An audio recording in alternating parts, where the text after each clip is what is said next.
Sahabat Eljon yang berbahagia, berjumpa kembali bersama Putu Anggreni dalam Indonesia Tourism Forum spesial bersama Forum Silaturahmi Keraton Nusantara. Sahabat Eljon, Sulawesi Selatan tidak hanya dikenal dengan keindahan alam, tetapi juga sejarah panjang kerajaan-kerajaan yang berjaya di masa lampau. Salah satunya adalah Kerajaan Galesong, sebuah kerajaan maritim yang memiliki peran penting dalam sejarah peradaban dan perdagangan di wilayah pesisir barat Sulawesi Selatan. Kerajaan Galesong dikenal sebagai kerajaan yang kuat di bidang pelayaran dan perdagangan, sekaligus memiliki hubungan yang erat dengan kerajaan-kerajaan besar di sekitarnya, juga kerajaan-kerajaan Nusantara lainnya. Letaknya yang strategis di pesisir menjadikan Galesong sebagai pintu gerbang interaksi budaya dan ekonomi antar masyarakat lokal dengan bangsa-bangsa di luar Nusantara. Lebih dari itu, Galesong juga memiliki peran penting dalam sejarah perjuangan rakyat Sulawesi Selatan, terutama dalam masa-masa menghadapi kolonialisme. Sahabat Eljon, dalam kesempatan kali ini kita akan menelusuri jejak sejarah Kerajaan Galesong bersama Yang Mulia Profesor Amiruddin Saleh, SH, MH, Guru Besar Hukum Adat Universitas Hasanuddin. Beliau juga Ketua Dewan Pakar DPP Forum Silaturahmi Keraton Nusantara.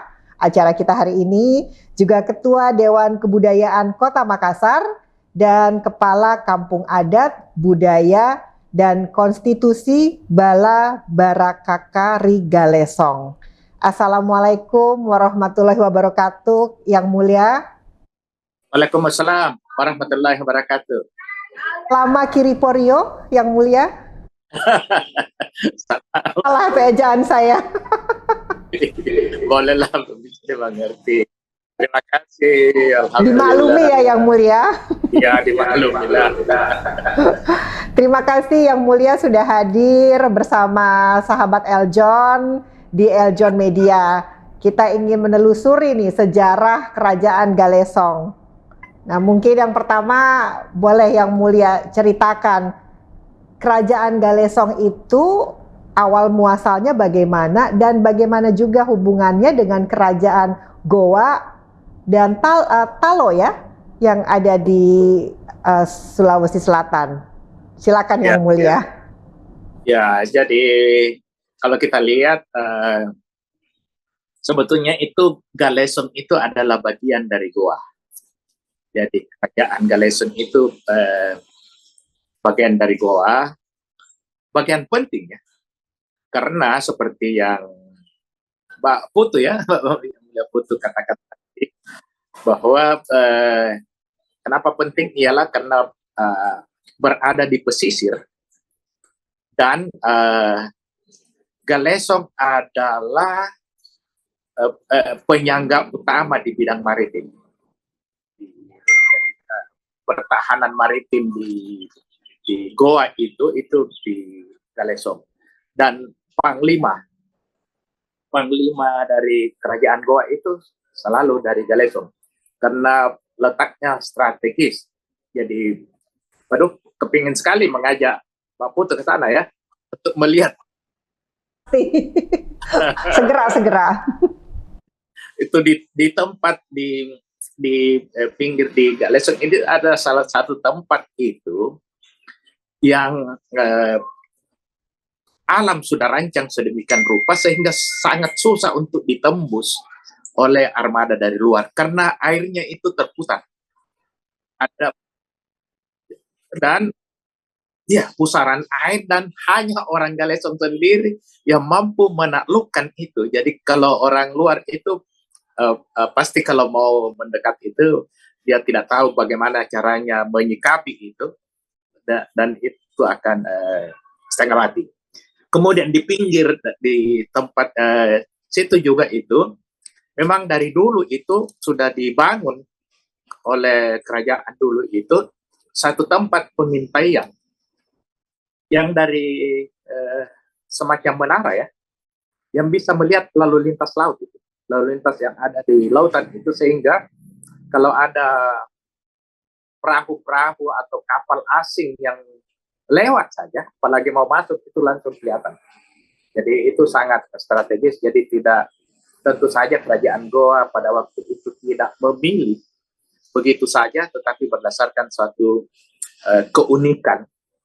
keunikan dari Galesong itu sendiri, sehingga dipilih bahwa disitulah tempat yang paling strategis sebagai tempat pertahanan laut.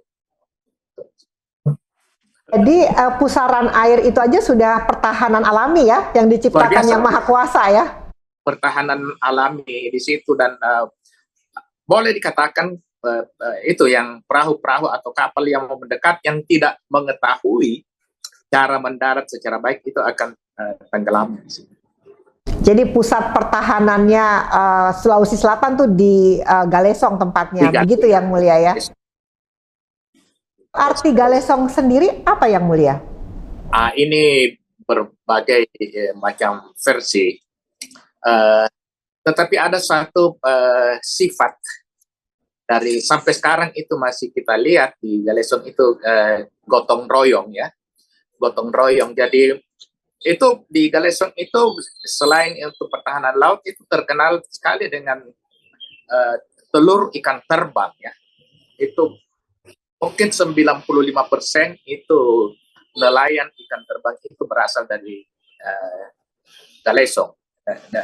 Kemudian kalau kita lihat, itu saya masih lihat sendiri waktu saya kecil itu, kalau perahu-perahu penangkap ikan terbang itu mendekat ke laut, itu disambut oleh masyarakat yang ada di sekitar situ.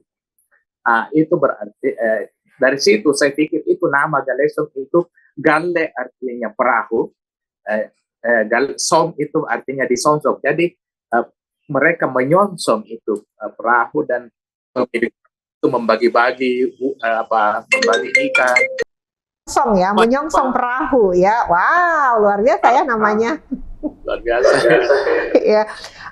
Lalu Yang Mulia, dalam perjalanan perkembangan kerajaan Galesong, siapa tokoh bangsawan atau raja atau sultan sebutannya, atau apa istilahnya, yang paling terkenal sepanjang perjalanan sejarah Galesong? Yang paling terkenal itu, yang paling populer adalah Kareng Galesong. Kareng Galesong yang keempat itu putra dari Sultan Hasanuddin. Membaca ya beberapa cerita tentang Kareng Galesong ya, masih muda, panglima laut muda ya. Panglima laut muda, luar biasa ya. Dan kuburannya ada di Ngantang ya, di Jawa Timur ya. Itu dia yang paling terkenal, karena seperti kita tahu bahwa dalam perjanjian Bungaya itu dia tidak puas dengan perjanjian Bungaya. Padahal ayahnya sendiri Sultan Hasanuddin itu sudah bertanda tangan. Jadi supaya tidak terjadi karena bagaimanapun juga tentu harus menjaga martabat dari ayahanda Sultan Hasanuddin, tetapi kata hatinya juga beserta dengan pasukan-pasukannya tidak rela tunduk kepada perjanjian Bungaya, karena itu sangat merugikan rakyat ya.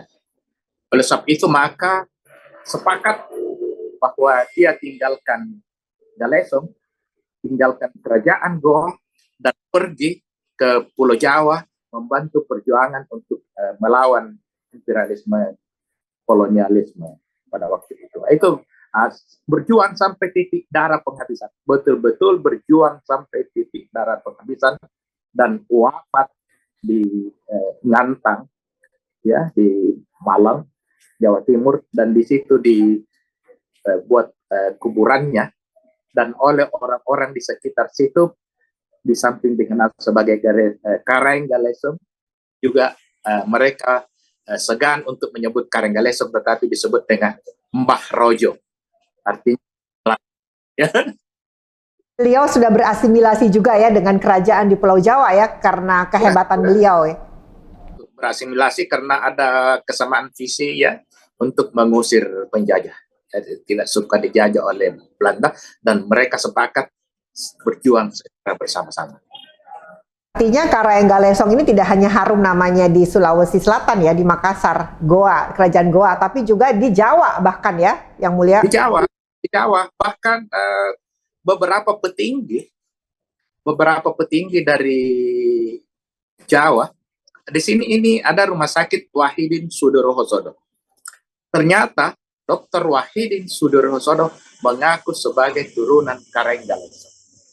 Kemudian setiap hari, kemudian banyak sekali kemungkinan bukan dari nanya, tapi keluarga Karaeng Galesong yang ikut bersama-sama ke Jawa, kawin mawin, dan itu biasa sekali datang ke Galesong untuk bersiarah, untuk bersilaturahmi dengan kami ya, dengan kami semua keluarga di Galesong. Itu banyak, ada menteri, ada apa macam-macam yang datang ke Galesong mencari leluhur ya, mencari.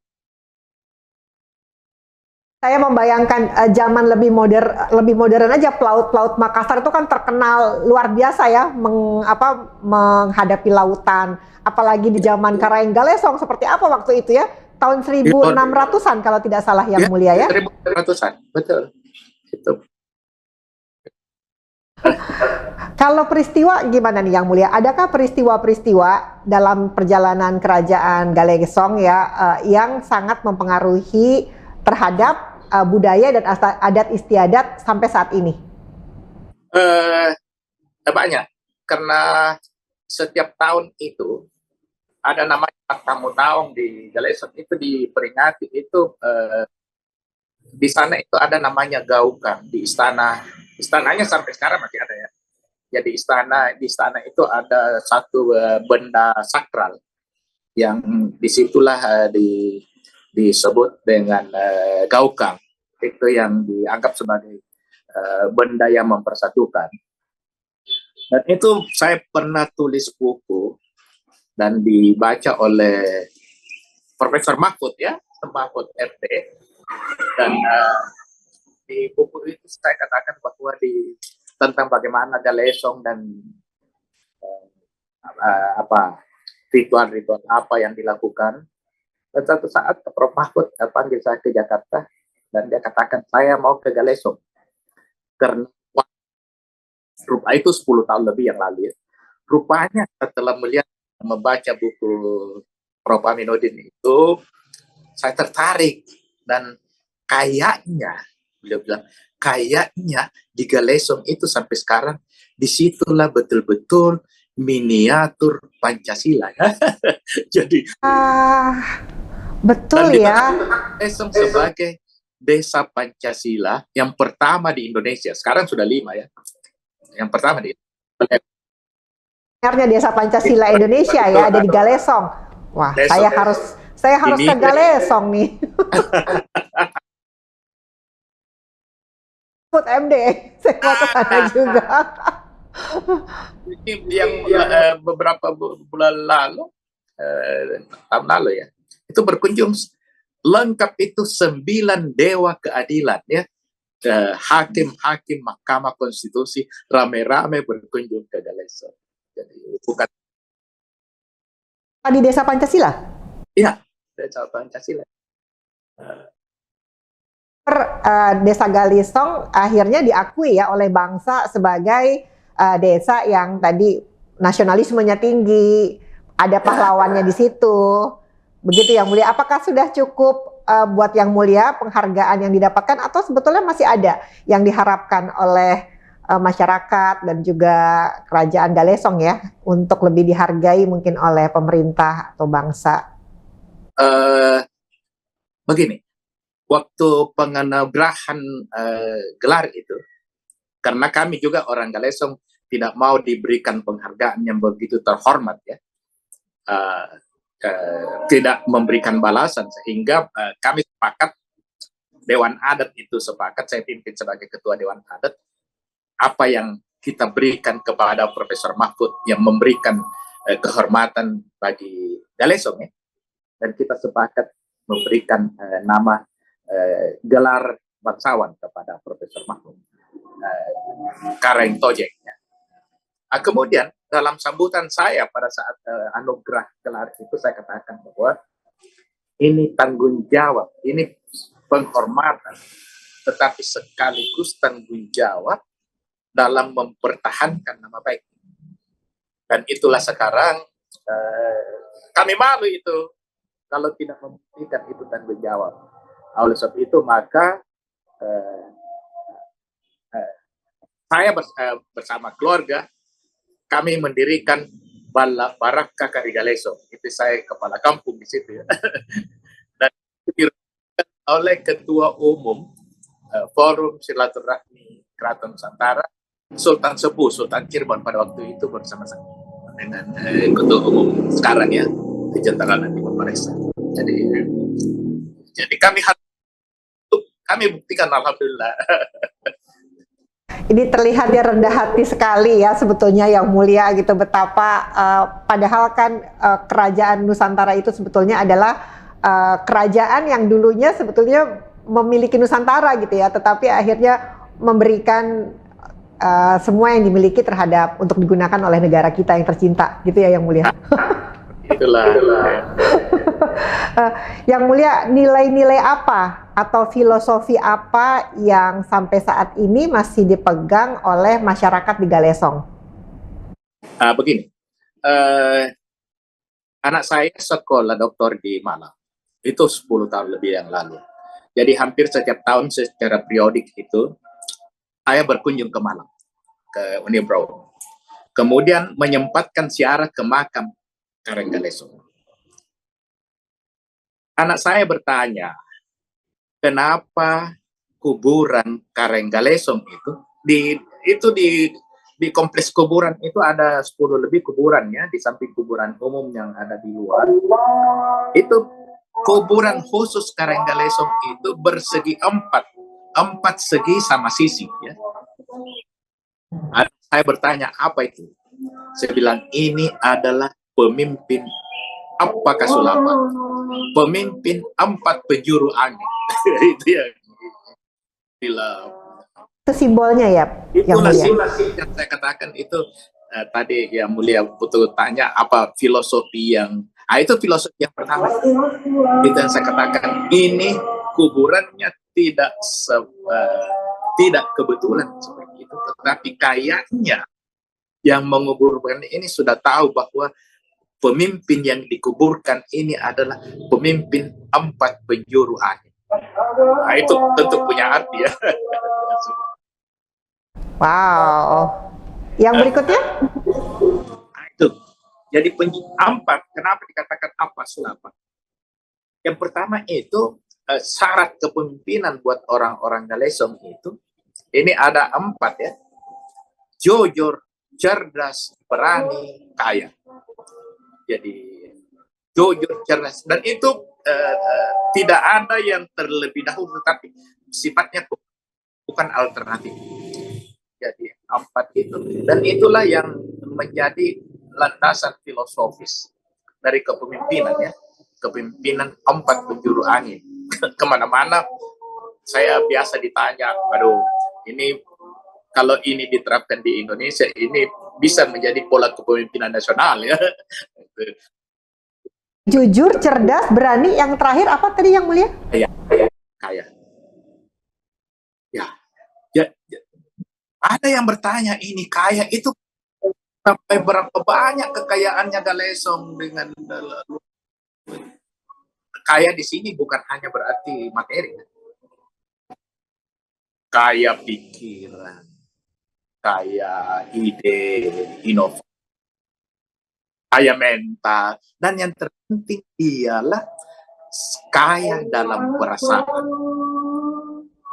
Sekarang ada banyak orang punya uang banyak, punya jabatan hebat, tetapi mental miskin karena haknya orang miskin ya embat juga. Sementara sementara raja-raja Nusantara itu justru mentalnya kaya, dia justru memberikan ya kepada bangsa. Dan kekayaan itu dia bisa buktikan coba. mengerahkan ribuan pasukan ke Pulau Jawa. Ribuan pasukan. Coba akomodasinya, transportasinya, tetapi beliau sanggup atasi itu. Padahal Galesong itu satu daerah kecamatan saja ya. Dari mana ambil uang, dari mana ambil beras, dari mana ambil macam-macam. Tetapi karena kejujurannya yang bersifat, kekayaannya antara lain karena kejujuran, sehingga orang itu rela, ikhlas memberikan apa saja. Itulah dia kaya. Jadi walaupun kelihatannya hak miliknya itu tidak banyak, tetapi kaya dia. Nah, itu orang menyembah, orang siap ikhlas apa saja dia korbankan karena sifat yang luhur gitu. Dari Sulawesi Selatan ya. Meninggalkan zona nyaman ya. Karena Galesong sendiri istana zona nyaman ya untuk demi rakyat. Berani kalau yang saya dengar pasukan Kraing Galesong juga sangat tangguh dan juga tahan peluru, bahkan ya ada cerita seperti itu. Bahkan ditakuti oleh lawan, oleh Belanda ya. Sangat ditakuti karena mungkin sekarang anak muda sudah tidak percaya bahwa ada namanya kebal, namanya tetapi ternyata justru orang-orang dulu itu percaya itu bahwa ini mungkin ada pertanyaannya sebentar bahwa kenapa bisa punya keberanian seperti itu. Di sana itu ada satu sumur ya. Di sana itu sumur namanya Bungum Barania, artinya sumur keberanian ya. Itu Presiden Soeharto pernah berkunjung ke sana khusus ya untuk melihat itu sumur. Pak Presiden coba mengunjung itu sumur dan cari tahu. Sekarang masih ada yang mulia sumur itu? Masih ada. Anda masih bisa ketemu? Oh, saya antar ke sana. Iya. Nah, itu sumur. Itu sebelum jadi pasukan itu dibayat ya, dimandikan di sumur itu. Kemudian apa yang terjadi setelah dimandikan? Itu urat-uratnya itu, urat di badan itu putus. Tetapi yang putus adalah urat takut. Yang tersisa itu urat berani. Jadi takut hilang dari badannya. Yang ada itu. Nah, itulah yang menyebabkan sehingga bertarung tidak takut siapapun juga, dan meriam berhadapan dengan bambu runcing.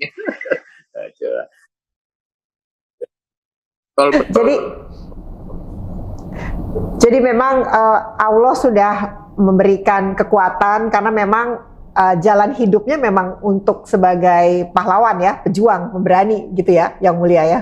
Betul sekali. Jadi mungkin Yang Mulia bisa cerita juga sedikit, kalau Yang Mulia bagaimana ceritanya sampai akhirnya Yang Mulia sekarang memegang kepemimpinan walaupun hanya simbol ya saat ini. Apakah memang Yang Mulia sudah dipersiapkan dari muda misalnya, atau bagaimana sih perasaannya sebagai seorang raja, sultan, atau apa gelarnya untuk di Galesong? Sebetulnya itu bukan saya ya. Di sana itu ada namanya pemangku adat. Saya hanya sebagai ketua dewan adat. Jadi ketua dewan adat itu yang memimpin musyawarah kalau ada pekerjaan besar yang akan dilakukan. Tetapi yang ya beraksi ya,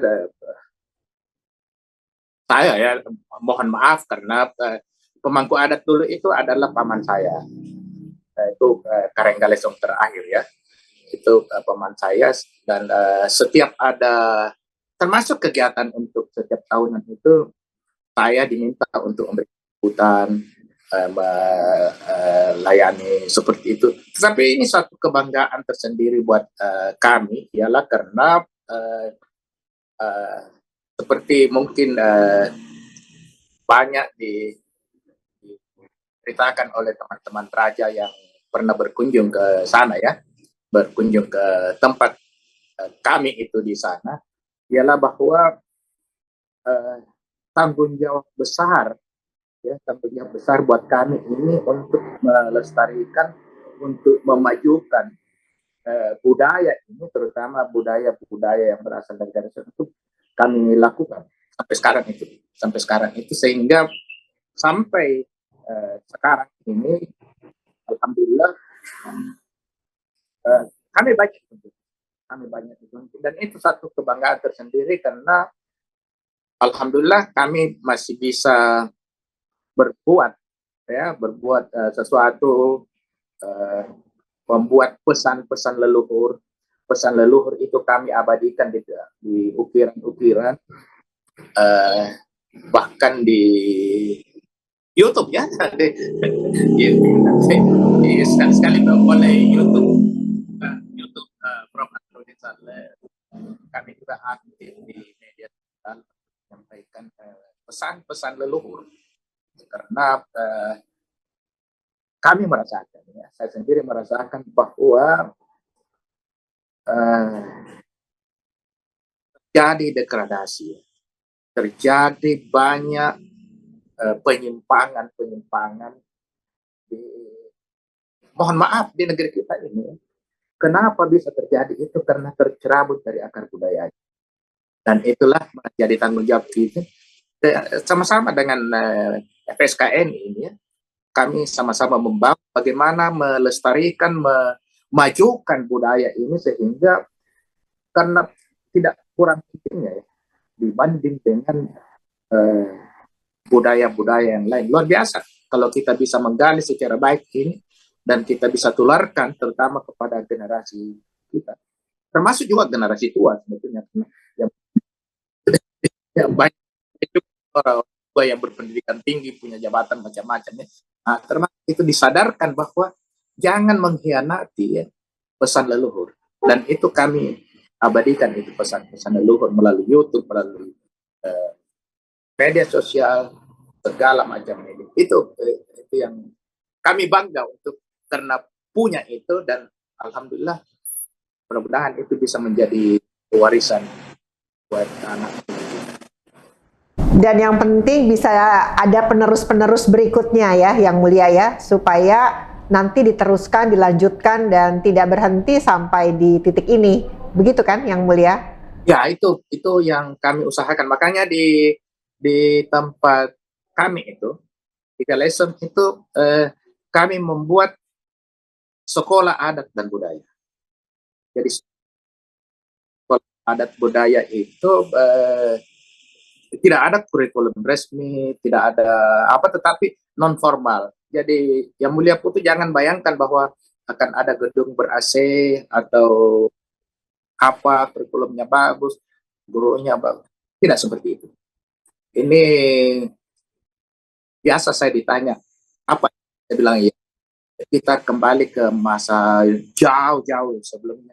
Itu Socrates itu bikin sekolah itu sambil jalan. Nah, itulah sekolah. Itu karena tidak apa-apa, walaupun sedikit ada perubahan, sehingga kami menjadi guru, tetapi sekaligus menjadi murid dari orang yang datang. Jadi sekolah ada gurunya kami, tetapi kami juga menjadi murid. Dan yang datang itu bukan menjadi murid saja, tetapi menjadi guru. Jadi apa yang bisa kami tiru dari pendatang, gitu. Nah, seperti itu yang kami lakukan, dan banyak yang datang. Keren banget kalau saya mendengar ya ada sekolah adat dan budaya itu, siapa saja yang boleh ikut dan gimana misalnya, apakah mendaftar atau misalnya dibuka berapa waktu sekali, berapa lama belajarnya? Ya, tergantung dari baru-baru ini ada kurang lebih 300 SMA ya.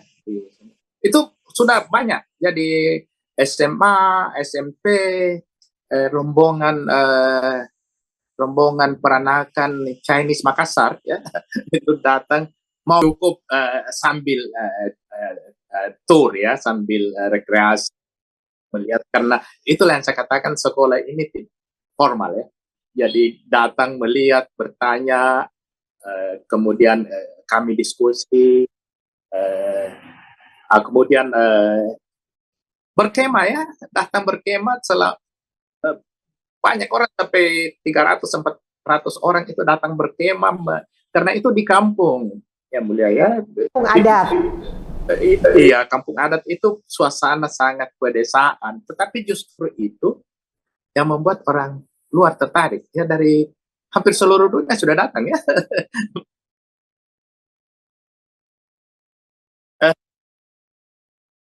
Dari Sahabat Amerika. Eljon bisa ke sana ya, apa yang mulia? Berarti sahabat Eljon kalau mau mengetahui lebih jauh tentang Kerajaan Galesong, ikut nih ya sekolah ini. Kepingin sekali karena kami mau terbuka ya, mau membuka diri, siapa tahu ada yang bisa disempurnakan, ada yang bisa diperbaiki, kemudian pendatang juga bisa melihat ternyata seperti tulis aksara ya, pesan-pesan leluhur itu kami pun, dan tidak banyak ya bangsa di dunia ini yang punya aksara sendiri, punya bahasa sendiri, punya pesan leluhur. Kami punya.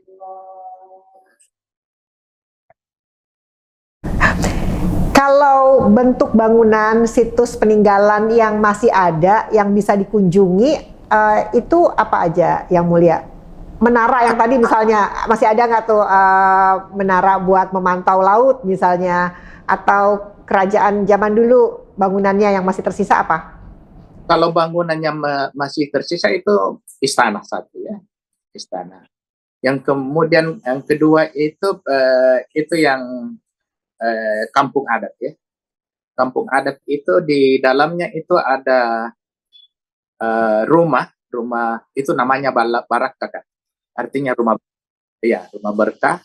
Kemudian ada baruga, baruga konstitusi yang diresmikan oleh ketua mahkamah konstitusi. Kemudian beberapa bangunan lain ya, ada beberapa bangunan lain. Mungkin yang mulia Putu tanya, kampung berapa puluh rumah di sana dalam satu kampung? Saya jawab begini, jangan samakan kampung sekarang dengan kampung adat ya. Kalau kampung kami ini, kampung adat dan budaya ini namanya kampung virtual. Artinya,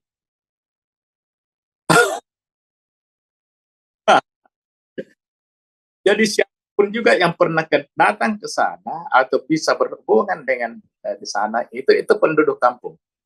Jadi sekarang itu saya bisa kontak sesama kampung yang ada di Tokyo, yang ada di New York, di Australia, yang ada di Afrika, yang ada di, itu semua sudah pernah berkunjung ya, sudah berkunjung, dan kami katakan kamu harus janji bahwa kamu adalah penduduk kampung ini, jadi supaya punya ikatan emosional, kita sesama orang kampung ya.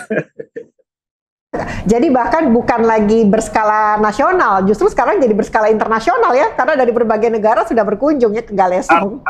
Seperti itu yang saya katakan biasa dengan teman-teman. Aduh, ini seluruh dunia sudah datang kecuali Mbak Putu ya. Spiritnya Crying Galesong itu sudah nyampe sampai saat ini ya, bahkan sampai generasi mendatang kayaknya nih. Dan kalau saya melihat yang mulia juga berarti tidak khawatir dengan munculnya teknologi seperti AI gitu, bahkan membantu untuk merekonstruksi kembali sejarah masa lalu Galesong. Begitu nggak yang mulia? Justru itu yang kami menjadi unggulan. Kami pernah mendapat predikat 10 terbaik Indonesia ya. Desa 10 terbaik Indonesia di bidang digital. Masuk bertanding, kami masuk 10. Karena di kampung kami itu kalau orang masuk untuk melihat aksara ini, aksara lontar ya. Kemudian kan tidak semua sekarang sudah mau punah itu barang. tapi kami sudah buatkan QR code, ya, sehingga dalam ukiran itu begitu masuk asal bawa HP saja, handphone, begitu sorot hubung dengan YouTube. YouTube saya, YouTube-nya RRI, YouTube-nya Metro, YouTube-nya TV One, yang menjelaskan apa makna dari aksara itu. Jadi itu, ya, jadi tidak terlalu perlu guide sebetulnya, cukup datang di. Jadi luar biasa ya, bersahabat dengan peradaban. Peradaban masa lalu berpengaruh terhadap peradaban masa sekarang, tapi bersahabat ya, tidak saling bermusuhan. Keren banget deh. Kalau boleh nggak diceritain kegiatan-kegiatan tadi kan, kalau orang datang sahabat Eljon ada, kita bisa belajar di sekolah adat dan budaya tadi ya. Tapi kalau kayak misalnya tradisi apa yang terkenal namanya, misalnya untuk kulinernya, untuk tariannya kan banyak juga ya di Sulawesi Selatan. Boleh dong disebutkan yang mulia nama-nama mungkin tradisi atau tarian atau makanan yang bisa diingat dan dicatat oleh sahabat Eljon untuk nanti siap-siap datang ke sana udah ready mau mencoba. Oh begitu. Ini kadang-kadang kami punya ritual. Ini ritual kalau ada tamu-tamu terhormat, asal menyampaikan sebelumnya saja ya. Kami itu siapkan satu macam kue tradisional yang sebetulnya bisa didapat di pasar. Tetapi ini khusus biasanya dipersiapkan oleh Bunda Permaisuri. Apa namanya itu? Itu di pasar namanya klepon, orang Jawa bilang ya. Pernah? Tapi apa sama klepon di Sumatera Sulawesi Selatan dengan yang di Jawa? Oh, tentu beda. Karena ini punya makna. Ini punya makna. Kalau datang itu, katakanlah misalnya Ketua Mahkamah Konstitusi datang, Hakim Konstitusi datang, Panglima datang, Kapolri datang, kami naikkan ke rumah adat ya. Kemudian kami siapkan itu, namanya umbah-umbah. Umbah-umbah. Umbah-umbah. Umbah artinya muncul.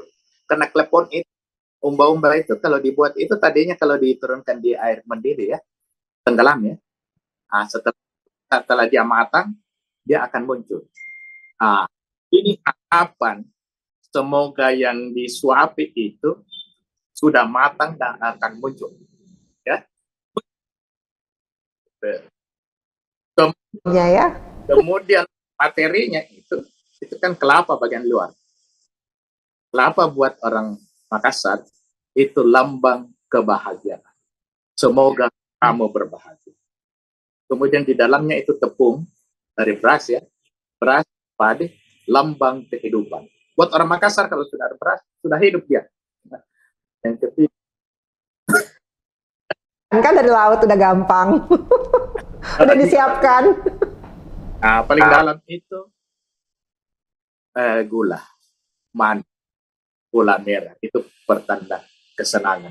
Jadi harapannya supaya yang disuapi ini muncul ke permukaan karena sudah matang, membawa kebahagiaan, kehidupan, dan kesenangan. Bismillahirrahmanirrahim. Masuk di mulut. Jadi boleh aja sama-sama klepon, tetapi disajikan dengan makna yang berbeda, hasilnya akan berbeda ya. Hasilnya akan berbeda karena disertai dengan semua yang hadir itu. Ayo kita bersama-sama mendoakan supaya yang disuap umbah-umbah ini betul-betul muncul ke permukaan karena sudah matang, bahagia, hidup senang. Kalau pagelaran tarian misalnya atau apa yang menonjol di Galesong? Di sana itu ini sekaligus lucu ya. Sekali untuk menghibur tamu ada namanya Gandrambulo, tari Gandrambulo. Itu jarang saya lihat dipertunjukkan secara. Nah, ini karena tarian ini pada akhirnya akan mengajak semua terutama tamu-tamu ya, untuk ikut menari bersama-sama dengan dia secara lucu, karena yang menari ini adalah anak kecil umur 7 sampai 10 tahun ya.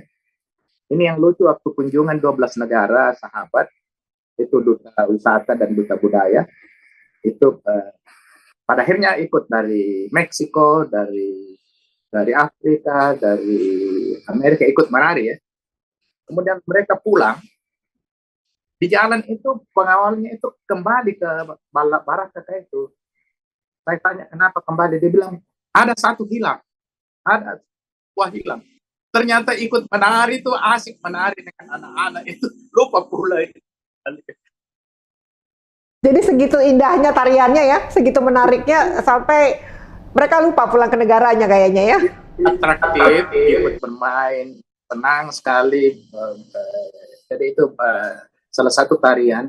Di sana juga ada macam-macam tarian, tari Pakarena, dan itu semua punya filosofi. Begitupun pakaiannya ya, kan kalau di Sulawesi Selatan itu pakaiannya baju bodo ya, yang kita biasa kenal. Itu filosofinya apa Yang Mulia? Baju bodo itu mungkin bisa dibaca ya. Itu baju yang tertua di dunia. Baju bodo di dunia itu tercatat di dalam sejarah, itu adalah baju tertua di dunia, walaupun sekarang ini sudah dimodifikasi ya. Baju bodo artinya pendek. Kenapa pendek? Karena lengannya pendek. Padahal baju perempuan itu biasanya kan panjang lengannya, ini pendek. Tetapi sekarang sudah dimodifikasi sedemikian rupa seperti itu. Dan itu baju itu dipakai oleh orang sesuai dengan statusnya. Status gadis, status sudah kawin, status itu ada semua. Jadi gampang Si warna ya. seperti itu. Jadi identifikasinya sudah direfleksikan lewat busana ya, sehingga itu busana itu jadi berbahasa begitu ya, Yang Mulia ya. Jadi begitu sudah langsung identitas dari seseorang. Aduh, kalau ini kebetulan yang ini berjaka ya, oh ini yang datang ini garis-garis apa. Iya betul. Artinya kan katanya sebetulnya yang lebih tinggi itu adalah diam kan, tidak berkata-kata tetapi sudah membahasakan sesuatu. Nah ini luar biasa kan filosofinya berarti ya di kerajaan Galesong ini. Bagaimana? Ini juga satu saya mau jelaskan, ini songkok yang saya pakai. Ini namanya songkok guru. Songkok androng guru sebetulnya. Ini sebetulnya ya, walaupun sekarang ini sudah dipakai oleh banyak orang, ini hanya boleh dipakai oleh androng guru, artinya guru besar. Mohon maaf. Iya. Jadi jangan sembarangan ya. Jangan sembarangan pakai. Dan ini dibuat di Galesong. Ada ratusan tahun yang lalu itu sudah turun-temurun itu pengrajinnya. Dan ini kenapa songkok ditaruh di atas kepala ya? Ya ini berarti satu kemuliaan. Kenapa begitu mulia ini songkok? Dulu waktu perang, ini kan songkok ini dari serat lontara. Lontar itu seratnya. Dulu lontar itu memang berguna. Yang pertama sumber aksara itu, makanya lontara itu aksara Makassar itu lontara namanya. Itu karena ditulis di daun lontara itu ya. Yang kedua, waktu perang dulu melawan penjajah itu kan yang paling utama di antara 4 kepemimpinan itu keberanian ya, didahulukan. Orang dulu kalau mau berani harus minum dulu. Ya, itu dia. Oh, ada buahnya kan ya? Buah lontar ya? Itu di fermentasi, bukan buahnya tapi airnya ya. airnya kemudian dikasih, kemudian diminum itu alkohol, dan itu membuat orang sangat berani ya, berani pokoknya melawan penjajah itu keberanian dan sangat menonjol. Tapi sekarang karena sudah tidak ada lagi penjajah yang mau dilawan, ya keberanian direduksi sedikit ya, sehingga dinaikkanlah di kepala. Berarti keberanian berangsur menjadi kecerdasan. Berapa jenis songko yang mulia yang ada? Ada yang polos ya. Saya sebenarnya lebih suka yang pakai polos hitam semua karena itu ada lambang kesederhanaan. Paling sederhana, saya pikir biarlah kita hidup sederhana supaya orang hina lagi ya. Kalau paling dibutuhkan kalau misalnya acara-acara adat gitu ya yang mulia ya, untuk membedakan juga dan menghormati begitu ya. Nah, ini kebetulan mau ketemu dengan Elton ya. Nah, ini sampai tongkok emas ini. Ya, supaya sahabat Eljon tahu, oh ini songko yang memang untuk guru besar. Seperti ya memang kan memang yang mulia juga guru besar. Sudah tidak aturan adat sudah tidak berlaku lagi, jadi siapa saja yang mau, kalau perlu emas semua ya. Inilah luar biasa kerendahan hati yang mulia. Yang mulia, ada nggak yang mulia inginkan dari misalnya pemerintah, negara gitu ya?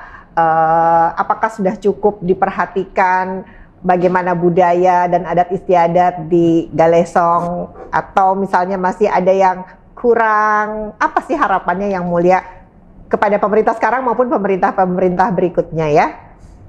Sangat banyak, butuh perhatian ya. Itu bukan untuk diri orang Galesong saja, tapi untuk bangsa.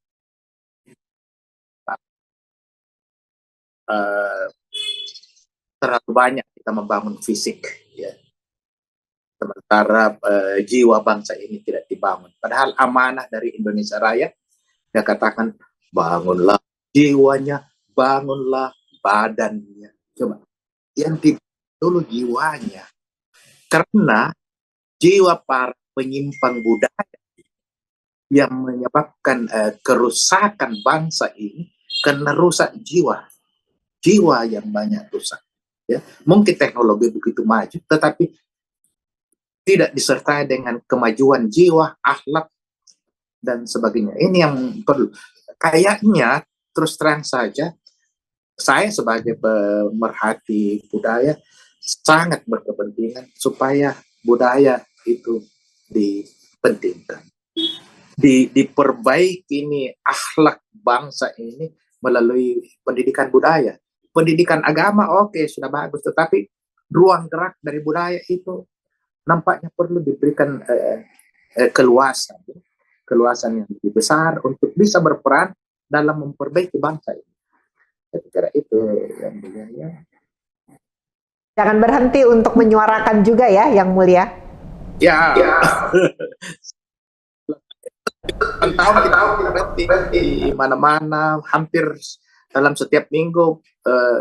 Kalau diikuti saya punya reels Facebook, mungkin 2 kali 3 kali dalam seminggu saya selipkan itu pesan-pesan leluhur yang sebetulnya itu perlu dipegang oleh bangsa ini untuk bisa meraih Indonesia emas ya 2045 yang akan datang. Karena kalau budaya terpinggirkan seperti ini, saya khawatir akan banyak terjadi. Dan saya harap bahwa kebahagiaan bangsa ini kalau mendekati budaya leluhur kita, insya Allah akan jaya itu. Indonesia emas tercapai itu 2000. Harapan yang mulia 20 tahun ke depan misalnya, atau lebih jauh lagi, seperti apa Galesong yang mulia? Waduh, itu susah dibayangkan ya. Tetapi saya harap masih tetap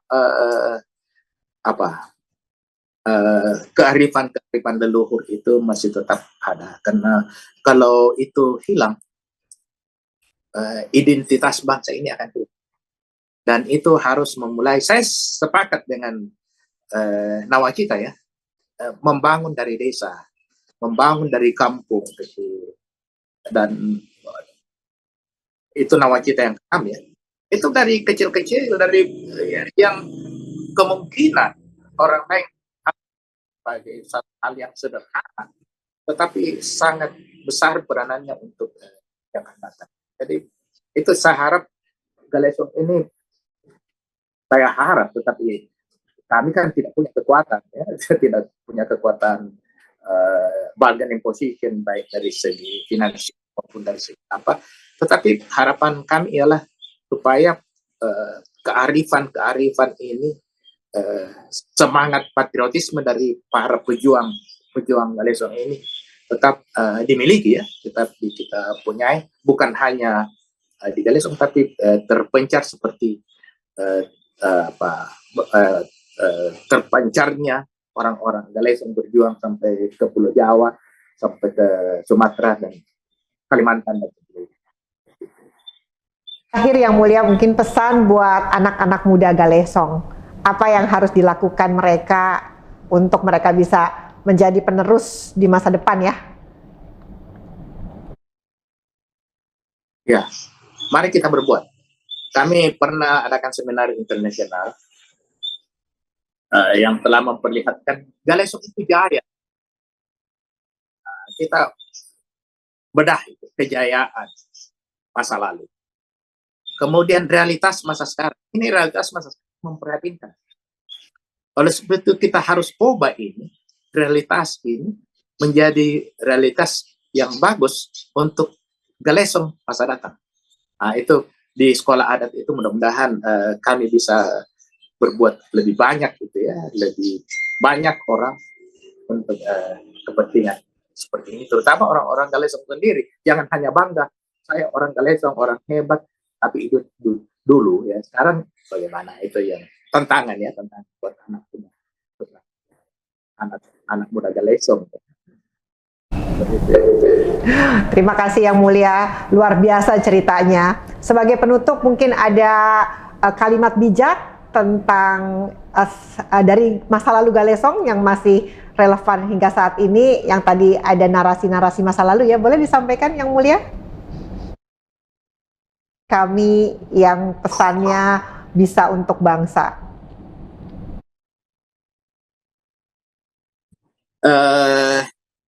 Ini mendadak ya pertanyaannya, jadi saya kutip satu saja ya.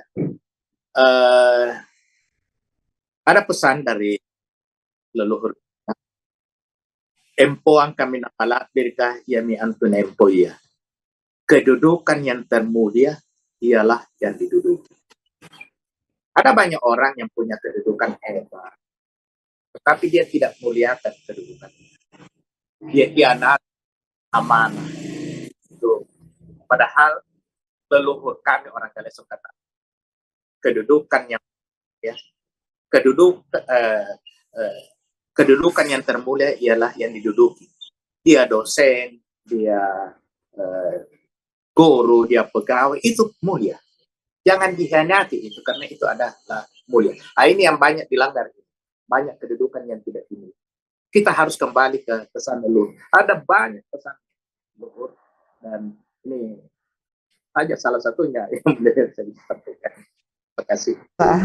Terima kasih Yang Mulia Profesor Amiruddin Saleh atas bincang-bincang kita, dan semoga sahabat Eljon bisa mengambil banyak sekali pelajaran dari perbincangan kita kali ini. Sampai bertemu kembali Yang Mulia, dan berdoa saya bisa berkunjung untuk belajar di sekolah adat Galesong. Ya, kami tunggu Yang Mulia. Sahabat Eljon, melalui perjalanan kita hari ini menelusuri kerajaan Galesong, kita kembali diingatkan bahwa kejayaan Nusantara bukan hanya kisah masa silam, melainkan warisan kebanggaan yang harus kita rawat dan kita hidupkan bersama. Ucapan terima kasih sekali lagi kami ucapkan kepada Yang Mulia Profesor Amiruddin Saleh atas ilmu dan pemikiran berharga yang telah dibagikan dalam perbincangan kali ini. Semoga tayangan ini menjadi inspirasi, sumber pengetahuan, serta menumbuhkan rasa cinta dan bangga terhadap kekayaan budaya yang dimiliki oleh negeri tercinta Nusantara. Saya Putu Anggreni, pamit undur diri. Tetap terus saksikan Indonesia Tourism Forum hanya di Eljon TV, YouTube channel Eljon Media. Sampai jumpa.